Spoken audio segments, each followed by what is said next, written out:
Ketika kita melihat ada orang yang tampil di atas podium dengan begitu memukau karena kata-katanya, kita lantas terkesima. Mereka begitu berharisma bukan hanya karena ucapan dan penampilannya saja, akan tetapi karena rasa percaya diri yang amat tinggi. Kita biasa melihat mereka adalah para tokoh dunia yang terkenal tampil dengan orasi dan ceramahnya. Mungkin kita mengira mereka jago dan keren memang karena bawaan lahir atau sesuatu yang datang dengan sendirinya, layaknya faktor genetik. Namun nyatanya tidaklah demikian. Faktanya apa yang kita saksikan dari mereka itu adalah bukan berasal dari bakat alamiah sejak kecil, melainkan sesuatu yang dipelajari dengan serius dan dilatih secara tekun. Kepercayaan diri yang ada pada mereka adalah hasil dari upaya yang telah mereka lakukan selama bertahun-tahun lamanya. Karakter yang terbentuk tersebut adalah buah dari apa yang selama ini mereka usahakan dengan penuh kerja keras. Berbicara mengenai rasa percaya diri, ini sepertinya menjadi problem bagi kebanyakan kita. Salah satu kendala kita dalam menggapai sesuatu adalah rasa percaya diri. Bisa jadi ada di antara kita yang berdalih kita merupakan introvert, sehingga kita pun menganggap bahwa percaya diri memang hal yang asing. Tidak tahan berdiskusi terlalu lama, tidak berani bicara depan umum. Malu menyampaikan gagasan. Kita berdalih kita adalah introvert. Padahal sebenarnya kita hanyalah orang yang tidak percaya diri, bukan introvert. Masalahnya Abraham Lincoln dan beberapa orang lainnya juga introvert, tetapi bedanya mereka punya rasa percaya diri yang tinggi. Begitu ditanya, apakah kita ingin juga punya rasa percaya diri tinggi yang tidak peduli kita introvert ataupun ekstrovert? Apakah ada di antara kita yang tahan berdiskusi lama, berbicara di depan umum, dan siap menyampaikan gagasan? Jika ada, maka konten ini adalah jawabannya. Pada kesempatan kali ini, kita akan mengupas secara ringkas, tapi mendalam tentang cara meningkatkan rasa percaya diri. Namun sebelum masuk ke pembahasan, saya meminta sahabat bijak menekan tombol berlangganan terlebih dahulu. Gratis, tidak dipungut biaya sama sekali. Dan sangat membantu perkembangan channel ini. Terima kasih. Berpikir positif. Pertama-tama yang mesti kita lakukan adalah perbaiki mindset terlebih dahulu. Jika sejak awal kita berpikir bahwa kita tidak akan jadi orang yang percaya diri, maka kita bakal sangat sulit menggapainya. Sebaliknya, jika kita berpikir positif dan yakin kalau kita mampu menjadi orang yang sangat percaya diri, maka kita bakal lebih mudah dalam menggapainya. Ingat, niat dan tujuan yang jelas akan membawa kita pada kemudahan. Kadangkala akan muncul bisikan di dalam kepala kita, spekulasi yang tiba-tiba terbersit dengan sendirinya. Kemudian, pikiran-pikiran negatif akan membangun benteng tebal antara diri kita dan tujuan di depan sana. Alhasil, seakan-akan ada jurang luas yang bernama keraguan. Dan keraguan-keraguan itulah yang membinasakan rasa percaya diri kita. Oleh karena itu, cara ampuh dalam mengatasi beragam prasangka tersebut, yakni dengan cara berpikir positif. Lawan dugaan-dugaan negatif itu dengan afirmasi positif dan jangan biarkan menyerang jiwa kita. Segala hal positif tentu akan membawa kebaikan. Begitu kepala dan dada telah diisi dengan pikiran positif dan keyakinan, maka rasa percaya diri itu akan tumbuh. Berhenti membandingkan diri. Penyakit yang kerap menjangkiti adalah kita terlalu sering membandingkan diri kita dengan orang lain. Ketika melihat orang lain sudah berada di atas, kadang kita tidak cuma iri, tetapi bahkan sampai merasa diri kerdil dan tidak berguna. Ketika ada keluarga atau teman yang lebih dulu berhasil, kita kadang merasa kecil hati dan seakan-akan merasa bahwa dunia ini memang tidak adil. Alhasil, rasa percaya diri kita pun luntur seketika.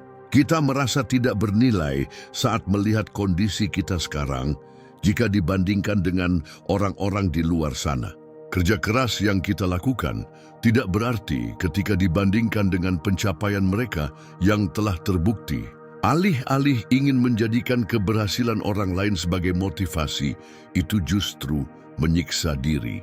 Pada akhirnya ketidakberdayaan itu semakin membinasakan rasa percaya diri. Oleh sebab itu, wahai sahabat bijak sekalian yang saya hormati, apalagi di zaman media sosial seperti sekarang ini, jangan hobi melihat kehidupan orang lalu membandingkannya dengan kehidupan kita. Mulai sekarang berhentilah membandingkan diri kita dengan orang lain yang bakal merusak rasa percaya diri kita saja.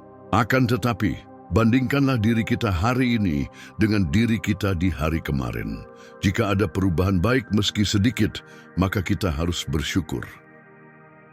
Pilih lingkungan yang sehat. Salah satu faktor penyebab hilangnya rasa percaya diri adalah kita berada pada lingkungan yang tidak tepat.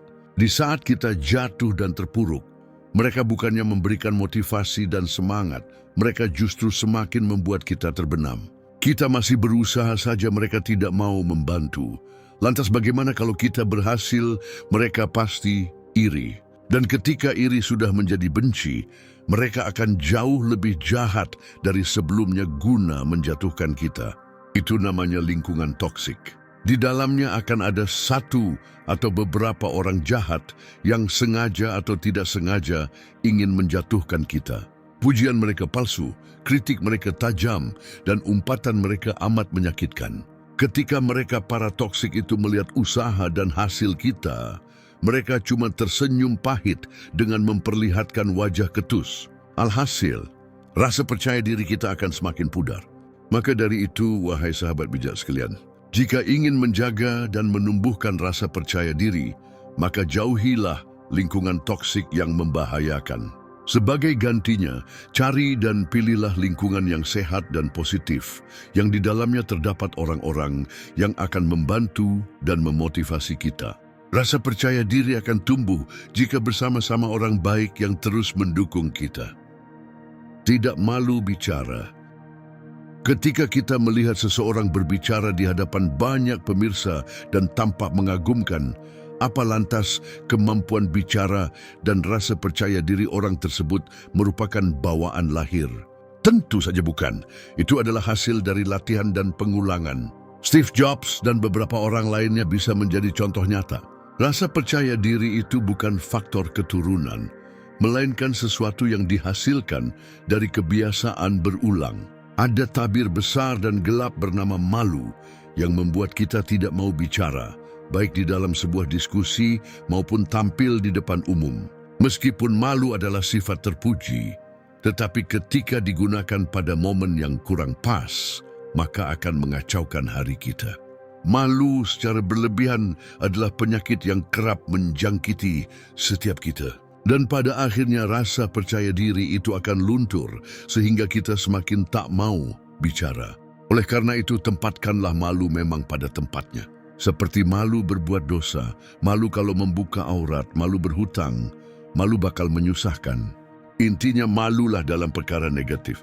Begitu ketemu dalam perkara positif, seperti membicarakan hal yang penting dan bermanfaat, maka buanglah rasa malu. Ketika kita berhasil memaksakan diri untuk mengatasi rasa malu dan dapat bicara dengan tenang, maka yakinlah rasa percaya diri akan tumbuh lebih baik. Melangkah dan menghargai proses kecil. Sebelumnya sudah disinggung bahwa rasa percaya diri itu tidak ada dengan sendirinya, melainkan timbul dan bertumbuh lantaran latihan dan pengulangan. Jika kita merasakan gugup di awal, itu biasa. Semua orang juga merasakan hal yang sama. Hanya saja orang bijak mampu mengelola pikiran dan emosi untuk mengatasi rasa gugup tersebut. Yang salah adalah jika kita tidak mau melangkah sama sekali. Atau ketika sudah melangkah, kita tidak menghargai setiap proses yang kita lewati. Padahal percaya diri dan karakter kita terbentuk dari proses harian yang penuh lika-liku. Padahal rasa percaya diri itu tidak akan ada kecuali dengan langkah-langkah kecil yang kita lalui. Misalnya kita mau jadi konten kreator. Rencana cuma sekedar rencana kalau kita tidak mau melangkah. Disinilah rasa percaya diri kita akan diuji, yakni pada langkah pertama. Setelah meyakinkan diri dengan pikiran positif, lalu melangkahlah. Jangan dulu pikirkan hasilnya bagaimana. Tetapkan dulu satu langkah pertama. kemudian nikmati dan hargai setiap proses. Memanfaatkan peluang. Kecerdikan pebisnis hebat bukan cuma karena ilmu dan pengalaman saja, akan tetapi karena mereka pintar dalam mencari peluang dan percaya diri dalam mengambil peluang tersebut. Pintar mencari peluang saja tidak cukup kalau tidak ada eksekusi. Dan untuk mengeksekusi, mereka butuh rasa percaya diri yang tinggi. Pada momen inilah rasa percaya diri itu akan digodok. Sebab setelah mengeksekusi, mereka mesti menghadapi tantangan dan mengatasi rintangan. Rasa percaya diri akan kembali diuji dengan rentetan problem selanjutnya. Jika berhasil menghadapi tantangan dan mengatasi rintangan, maka rasa percaya diri itu akan semakin tumbuh. Memanfaatkan peluang tidak cuma dalam hal bisnis semata, tetapi dalam segala hal, termasuk apapun yang mengandung nilai manfaat dan kebaikan. Dengan modal rasa percaya diri, kita akan berani menuju fase berikutnya yang jauh lebih sulit. Siap menanggung risiko.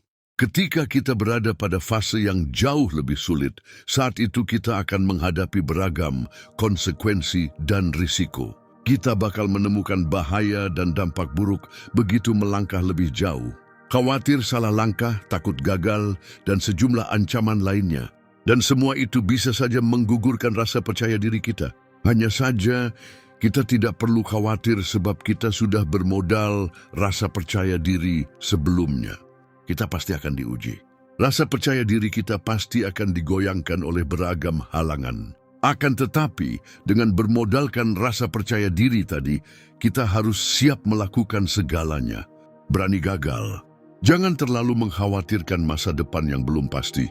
Dan jika kemungkinan terburuk memang terjadi, artinya kita harus siap menanggung risiko dan wajib bertanggung jawab atas dampak yang diterima. Walaupun hal buruk memang menimpa dan kegagalan pasti dilalui, itu tidak serta-merta membuat kita terpuruk. Sebaliknya, kita malah semakin jauh lebih percaya diri. Melihat kegagalan sebagai pelajaran. Siapakah yang tidak pernah mengalami kegagalan? Siapakah orang di dunia ini yang tidak pernah melakukan kesalahan dalam hidup? Jawabannya tidak ada. Mereka pernah bangkrut, jatuh, dianggap bodoh bahkan gila. Tapi mereka tetap percaya diri dan bangkit. Jadi kegagalan merupakan hal wajar dan bisa menimpa siapa saja. Bedanya adalah bagaimana cara kita dalam menyikapi kegagalan tersebut. Untuk kembali meningkatkan rasa percaya diri yang mungkin goyah karena ditimpa kegagalan, maka kita mesti menjadikan kegagalan tersebut sebagai pelajaran berharga. Pengalaman adalah guru terbaik. Begitulah kata orang bijak terdahulu. Jangan jadikan kegagalan sebagai alasan untuk berhenti kemudian berputus asa, tetapi jadikan kegagalan sebagai pelajaran berharga yang akan membuat kita jauh lebih percaya diri lagi dalam menghadapi tantangan dan rintangan lainnya. Kegagalan bukanlah akhir, sama sekali bukan. Kegagalan adalah pemantik yang membuat kita jauh lebih semangat, termotivasi, dan tentu saja percaya diri. Demikianlah pembahasan tentang bagaimana cara dalam meningkatkan rasa percaya diri. Percaya diri tidak muncul secara tiba-tiba atau bisa dibeli di sebuah toko. Namun percaya diri bisa ditumbuhkan dan ditingkatkan dengan cara seperti memperbaiki pola pikir, berhenti membandingkan diri dengan orang lain, memilih lingkungan yang tepat, menempatkan malu sesuai porsi, mau melangkah, memanfaatkan peluang, siap menanggung risiko, dan menjadikan kegagalan sebagai pelajaran. Dengan bermodalkan rasa percaya diri yang tinggi, kita bahkan mampu melampaui impian kita. Sekian konten kali ini. Semoga bermanfaat. Subscribe dan terima kasih.